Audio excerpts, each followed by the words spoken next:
What is up, YouTube? So today I'm going to be teaching you how to flip out of grinds. This was a subscriber asked video, and I'm not going to be teaching you guys specific grinds. I will be using some as an example, but the goal of today's video is to teach you guys the understanding on how to do it. He specifically asked on rails because his board likes to fly all over the place. So I'll pull out the rail, but we're going to start off with, all the steps you should do to prepare yourself to flip out of a grind. So that's today's video. Join me. If you are completely lost and you have no idea what handboarding is, it looks a little something like this.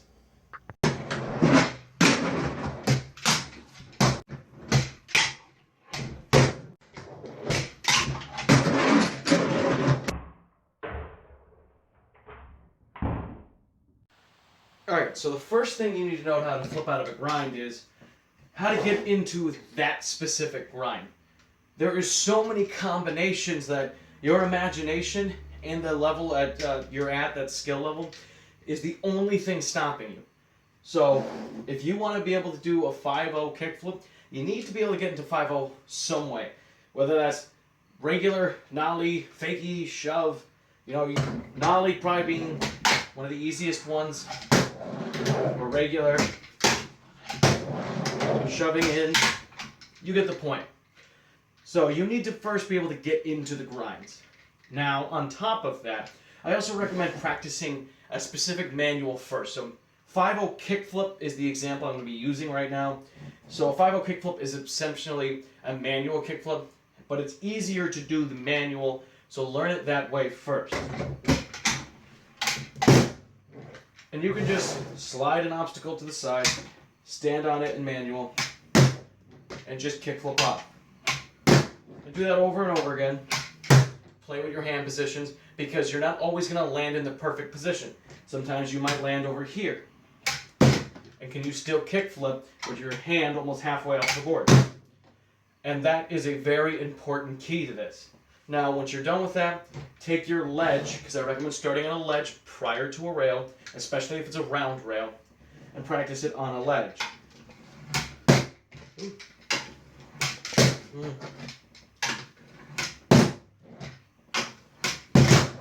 Because for a 5-0 kickflip, you actually need to flick harder since your board is tilted down a little bit more, like this, compared to being up here, it's here. So when you pop, you're already missing part of your flick, so you got to throw it just a hair harder.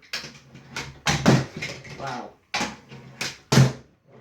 And get that down. Then, of course, start popping into it.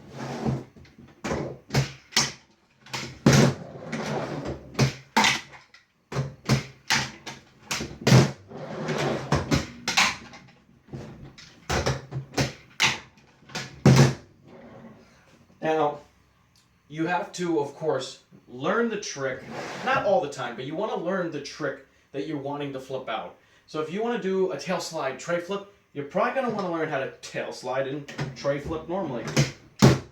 If you're trying to learn a crook nollie flip, that one took me so long to learn how to nollie flip out of crooks. Then you definitely want to learn how to nollie flip. And that's quite as simple as that can be. Now, you also need to start thinking out your tricks. So you'll watch skaters do this on actual obstacles. They will go up to a rail and they will just with their hands set it on there and try to figure it out. So for a 5-0 kickflip, you're in this position, you're in a 5-0, and you think about it, well, I need to pop up and I need to do a kickflip. And if you're trying it and your board is flying away from you, what's happening is you're doing more of a pop shove. When you do a kickflip, you try to push a front shove. So you can do kickflips with a pop shove, but they're going to have that 90-degree pivot, tic-tacky suckiness in real life. On a handboard, you can correct it mid-air. It's a lot easier. But you want to push more of a front shove. And that gives you your nice levelness. That gives you your, in line with your hand so you can catch it perfectly. And you can over-accentuate this, and practice. But when you pop a kickflip, you're probably going to want to hang more towards the front shove portion of the tail, the more of the pocket that is closest to you. And for a heel flip, you're going to Be close to that same position, but just a hair off. And that'll give you a nice heel flip. So thinking out your tricks is very important for when you're doing things like tail slide tray flip. That one is different. No longer are you straight on with your board, so you can do a tray flip here. So a normal tray flip, the flick of it, you're going to be pushing diagonal and away from yourself. But when you're doing it from tail slide, this, you're more going to want to push downward and towards yourself. You're going to be going away a little bit because of the rotation that has already occurred prior to flicking the board. Because that's a big thing that took me forever to learn in real skating and in handboarding, was the board is going to rotate slightly by the time your foot slides fully up out of your hand. So for a tray flip out of here, that's what you need to do. You need to push down just a hair, especially to get your pop. Push down a hair, and then flick down and away. Oh, wow. My table's unlevel, so my obstacles like to slide around.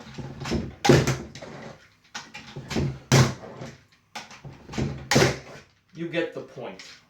Now, if you're going to do a tail slide kickflip, then you're going to be doing the same thing, but this time you're just not going to be shoving out. You're just going to pop and use your front hand to bring it out.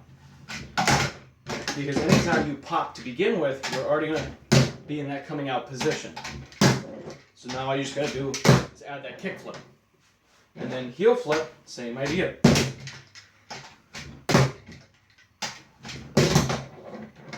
Now, I'm going to cut this clip because it's dragging a little bit, and we're going to move on to what I call guiding the trick. Guiding the trick, in my opinion, is when a trick will already flip by itself.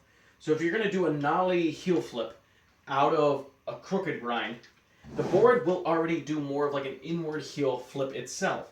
If your hand is just here, the second you pop, you see that board flips.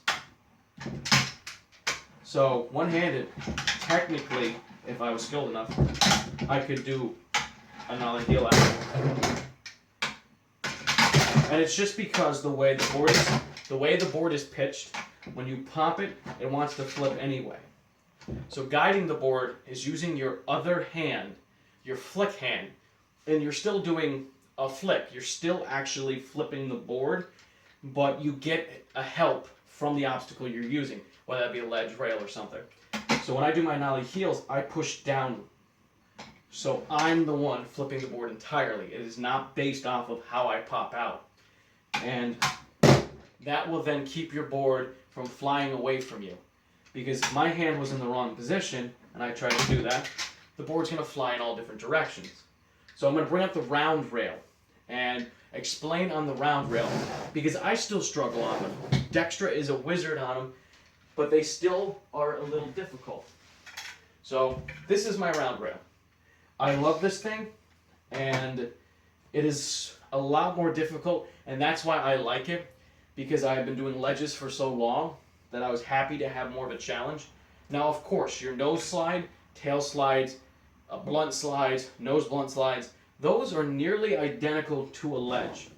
Only difference being is you can get more pop out on these because you have more range to lever the board.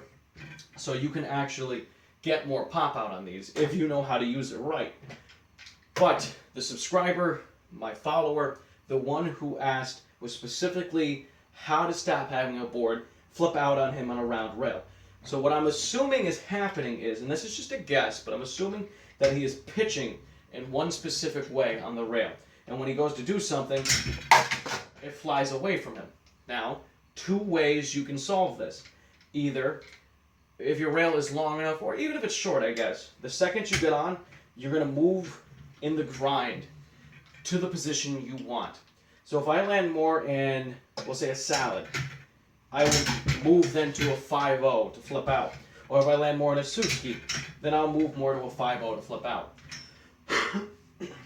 Because you want to strike the absolute center of the tail on that little surface, and that does make it very difficult. If you are pitched in any way of the grind, it makes it a lot more difficult. Now you can use pitches to your benefit, like in a feeble. Feeble kickflips are very easy to flip, very hard to control. because they want to flip multiple times. Because when you pop it, the way it leverages off of the angle of the rail wants to just flip continuously. But you don't want a feeble triple kick flip unless you were trying for it. Otherwise it looks very unprofessional and very hard to judge what happened. So, how do we fix this? With the method I told you about guiding your board. So, you don't want to rely on your pop. So, a Smith on a round rail is very easy to pop a tray flip out. You can see I got that tray flip rotation, but the board flies away from me. So if I were to do a Smith tray flip on this, I'm going to flick more downward, and I'm going to totally negate that really wonky pop. Hopefully. Weird rail. Ah. See, I'm having the same trouble myself. I don't skate this too often, I will say that. There you go. I didn't land it, but you get the concept. I'm just guiding the board. And just like if you were going to flip a flat ground trick, if the board is flipping too fast, so if you're doing tray double flips out, then move your hand more towards the edge of the board. One of the biggest things I teach people ask me a lot, how to make a trick look better, how to make it look professional, how do you make your tricks look so good? Well, I spent a lot of time learning how to land tricks specifically. So if I'm trying like kickflip 5-0 kickflip, I'm going to set up in a kickflip, and in mid-air, I'm going to be placing my hands in the exact spot needed. So I want to land perfectly so then I can kickflip out. Now, I have also practiced for years being able to do many tricks in very weird positions. So this is entirely a hand position based thing. So if you're trying to nollie flip out a crook and it keeps sliding around on you, keeps jamming around, you just need to change your hand position. And another big thing I will say is how much force you have on the board. So I have issues doing crooks, back crooks on this rail. I like to slip into different lines while I do it. Or I won't pinch enough and I'll go down more into a wheelie like this. So the amount of pressure is another big thing. But I'm going to flip the camera around, show my face because I'm sure I've been cut off this whole time. And I'm going to stress some key points. Alright, I don't know if I helped you, but I'm going to stress the key points. Definitely. First off, you need to know how to get into the grind. And I don't mean get in, quickly change your hands around. You need to be very consistent at that specific grind. Now, you can push that to the limits as far as you want with flips in, flip out, things like that. But get really good at a specific grind because that's what I have done over the years.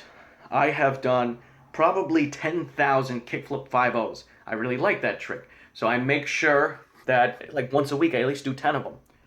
And that is a big thing. So learning your tricks properly, learn how to kickflip properly, learn how to heel flip properly, and really do that. Now, if you are good enough at a single trick, say kickflip or 5-0, and you want to combine them together, then play around with it. Understand how the board pops and what obstacle you're on. And if you're doing a round rail, tilt it all the way to the side, pop it there. Launches at the wall. Tilt it all the way to the other side, pop it there, it launches at me. Then put it on the rail and center it out and pop it. And you see it goes straight up and down. Then start to understand that if you were to land tilted to the side and you popped, keeping your hand more over the board would allow you to keep more control of it for that flip. So instead of being tilted all the way like this and having your hand here, have it more here. And you can really use these to your advantages. So the round rail is actually difficult for me. I've put out some pretty crazy tricks on it, but a lot of the tricks you see, I film for, it takes probably about 15 minutes to do each trick. But I hope this really helped you out. If not, then drop a comment below, and you can even ask for specific tricks if anybody out there needs help on anything. But I hope I helped you, and as always, guys, thank you for liking, commenting, and subscribing. Make sure you have a great day, and I don't know, check out the bonus clip. I think I'm going to do kickflip 5-0 kickflip on the round rail, just to prove that I can do it.